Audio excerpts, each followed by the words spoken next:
سخنران بعدی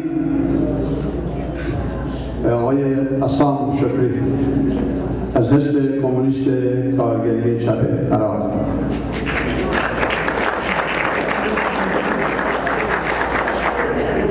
رفيق المناضل اسام شکری، نحن مناضلون من اجل الحیات الافضل. ما مبارزینی برای زندگی بهتر و آینده بهتر هستیم.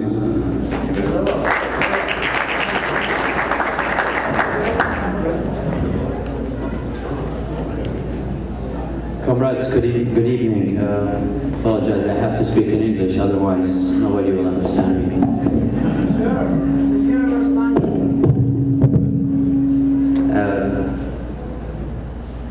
I used to say, as Comrade Hamid said, but today I had no translation, so I cannot claim that as Comrade Hamid said, unfortunately. But happy May Day to everyone, comrades. And good evening.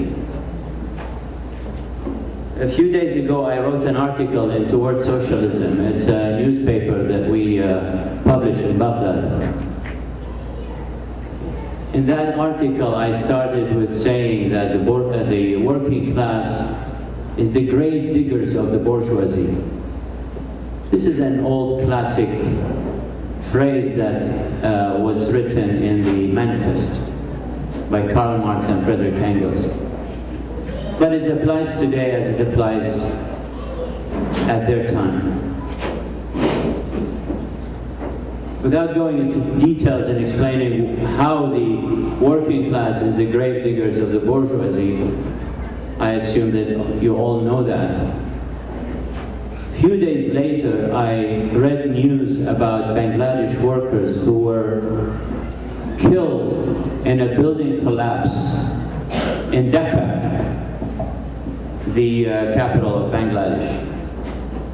I thought that it was 450 workers died in the rubble. Most of them were women, but one of the comrades now told me that it's 502 people died in that collapse. 8-story building collapsed in Dhaka and killed 502 workers, most of them women. And 2,500 were pulled out from the rubble, most of them with broken bones and wounds. This is today, 2013. It's not in the 19th century, it's not in the early 20th century, it's today, 2013. 502 people died, most of them women who have their children waiting for them at home, and they will still be waiting forever. And when I looked at their salaries, I found out that these women work for Western companies, garment companies, clothes companies. Companies like Gap, Calvin Klein, Zara, Versace, Lancome, Dolce & Gabbana.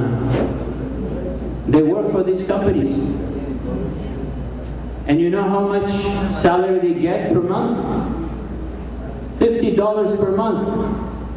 They work 10 hours a day. Divide it and you'll find out that they get 20 cents an hour.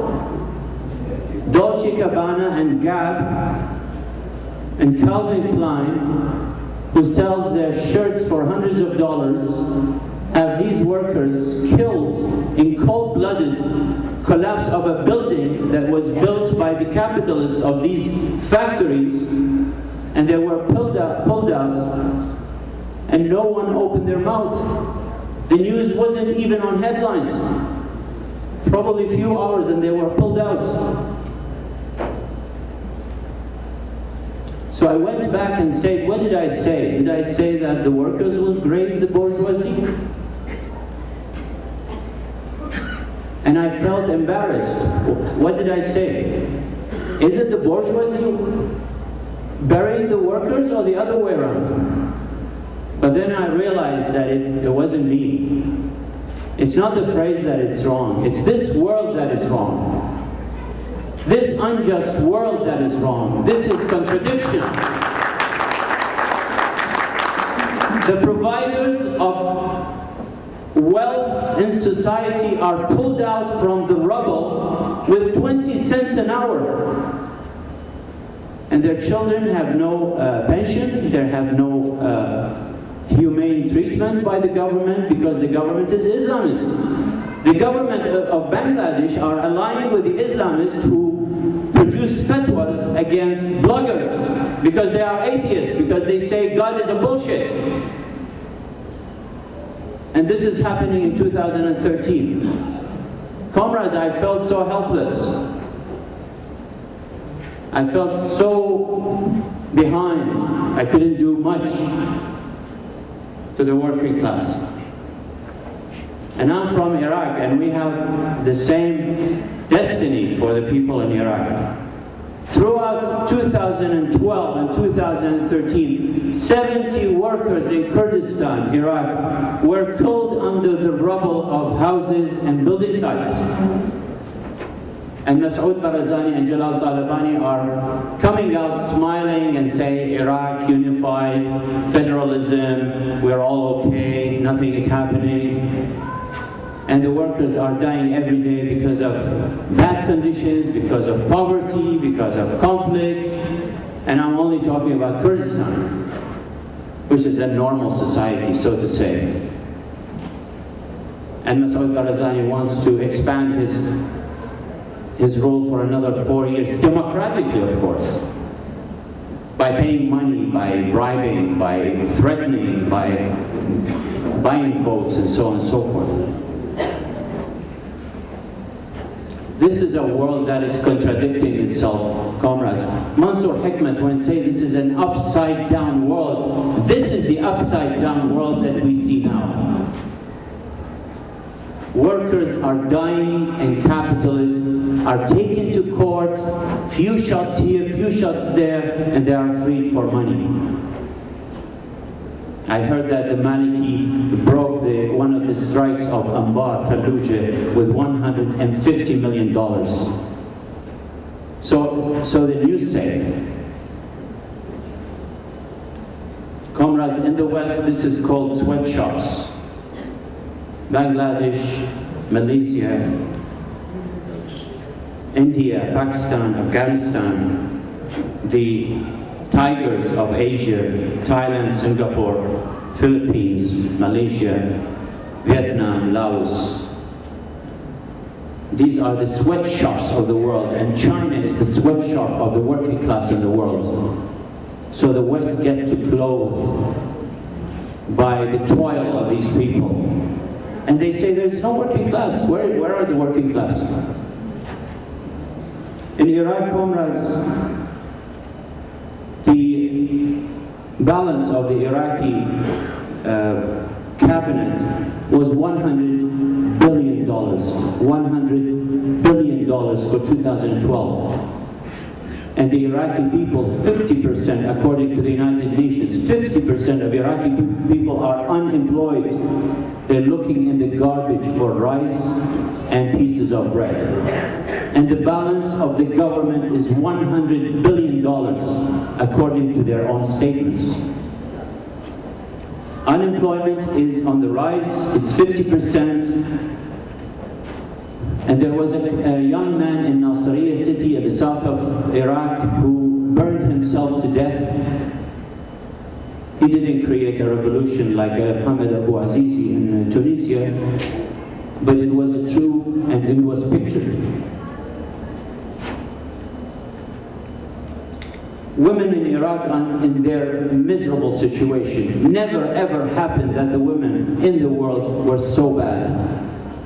We have widows in Iraq that nobody can compete with. Widows, women without supporters, no male in the family because all the male were killed. They have 3, 4, 5 children and they have no pension and they cannot go out to work, and there is no work in the first place to begin with. This is the situation of the world and my country, and the Islamic Republic and Bangladesh and Indonesia, this is 90% of the whole population of the world are living like that. The widows have no support from the government, comrades. There is sexual apartheid against women in Iraq because of the Islamist gangs. There is unemployment among the women, the highest among all the working class, but the women are the highest because of her status socially is very low, that she can be beaten up, that she can be insulted, that she can be sexually assaulted in front of everyone, and nobody gives a damn because there are no laws to protect her. The government itself insults women. Have you heard of the Islamic minister in Egypt, what he said to the women journalists? When she asked him, well, you are behaving like Mubarak, like the regime of Mubarak. What's the difference between you and Mubarak? You know what he told her? He said, come and I will show you where. This was the answer of the Islamist minister of media in Egypt. He belongs to Ikhwan Muslimin. This is the level of the bourgeoisie today. Sexual assault in front of millions, almost 80 million of Egyptian people.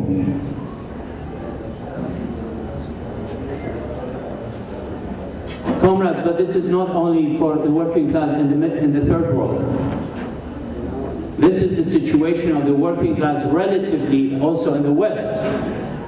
We all know what happened in Greece, in Turkey, in Spain, in Italy. People are emigrating, youth are emigrating because there's an economic crisis. If I go back to Iraq, the government of Iraq is claiming to be democratic. But if you're following the news and you know what happened in a city in the north of Iraq called Hawija. Hawija and other cities in Iraq, there is an ongoing sit-in strike. It's been going on for 4 months now.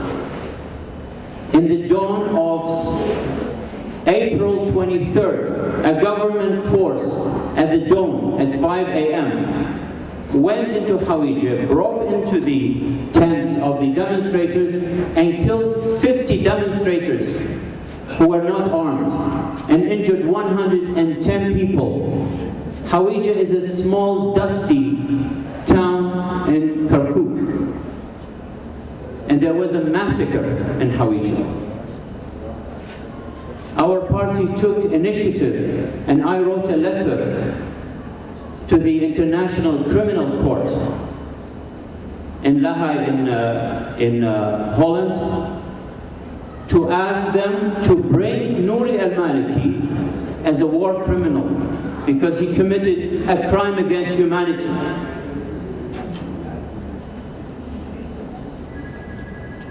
But comrades, on the other side, there is the revolutions in the region.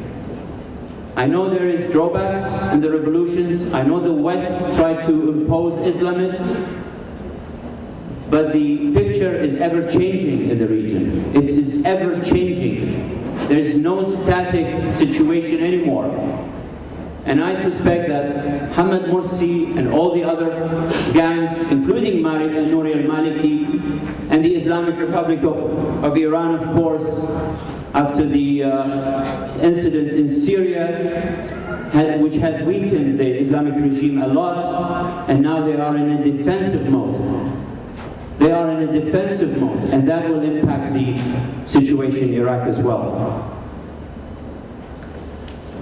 Comrades, the cause of the working class is not only about demands, improving the life, shortening the working hours, increasing the holidays. It's not only about that anymore.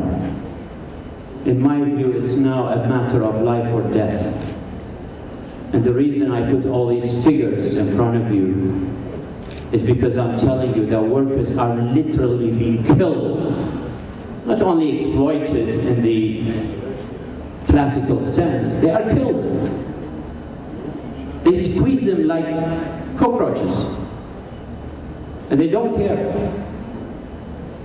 50 people were killed in Hawija because they were demonstrating. They say, no, we had enough with this oppression, we had enough with this government, we had enough with discriminating against us, we had enough with putting plastic bags in our heads, we had enough with using the law which is called 4 terrorism. There's a law in Iraq called number 4 terrorism.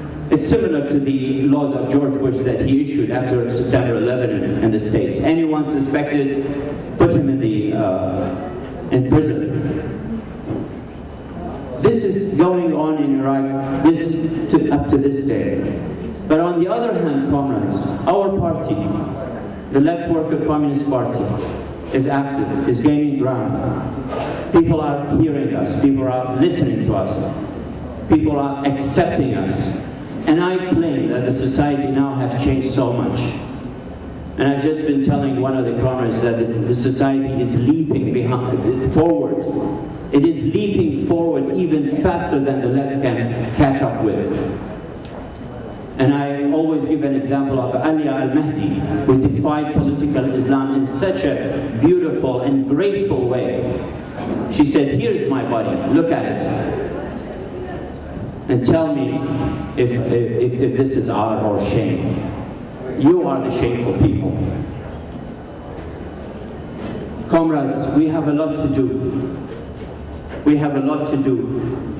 And I believe that the working class has a big political role to play. The working class does not only provide remedy for their injustices in their wages or conditions.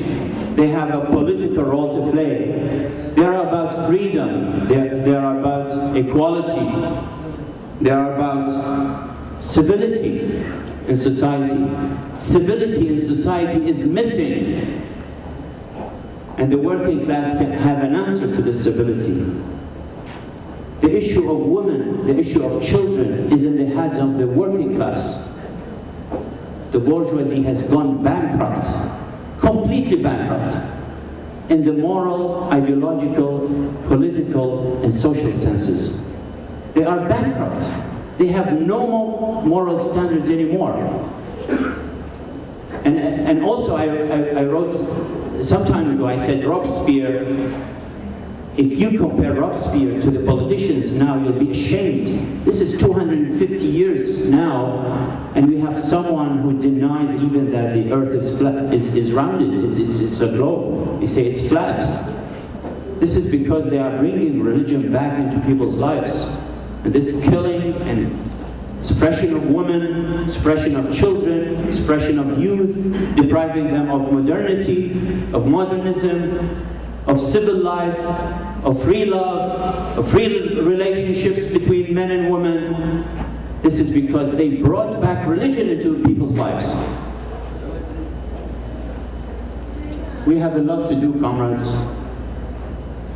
Our party has taken the initiative of laying a proposal for the secular political parties in Iraq, and we are hopeful that we gain momentum and the revolution in Iraq will pick up soon, as the revolution in the Islamic Republic or the people of Iran will eventually have the revolution. And I reiterate, look at Egypt, be aware of the Islamists, be aware of those who are supported by the West as moderate Islam. Be aware of those, never tolerate with them.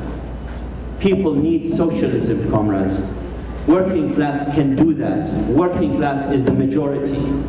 Long live Mansour Hikmat, long live Worker Communist Party of Iran and Left Worker Communist Party of Iraq, and long live Mayday.